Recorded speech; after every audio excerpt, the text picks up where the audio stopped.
আসসালামু আলাইকুম। Welcome to my YouTube channel that is Afra Sammi. আপনারা সবাই কেমন আছেন বন্ধুরা?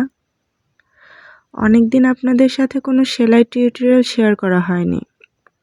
আসলে পার্সোনাল কিছু ব্যস্ততার কারণে অনেক দিন কোনো সেলাই আপলোড দেওয়া হয়নি। সত্যি কথা বলতে নিজেও যে খুব একটা কাজ করে উঠতে পেরেছি তা না। কাজগুলো একদমই করা হয়নি, তাই ভাবলাম যে আজকে একটা ছোট্ট সেলাই টিউটোরিয়াল আপনাদের সাথে শেয়ার করি। 3 কালারের 3টা লাচ্ছি সুতা দিয়ে আজকের কাশ্মীরি গিট ভরাট সেলাইটা আমার করা। যদি আপনাদের ভালো লেগে থাকে এই ছোট্ট ফুলটি, তাহলে ছোট্ট একটি লাইক, একটা কমেন্ট আর একটা শেয়ার দিয়ে অবশ্যই আমার পাশে থাকবেন। তাতে আমি উৎসাহ পাবো ভবিষ্যতে এগিয়ে যাওয়ার জন্য।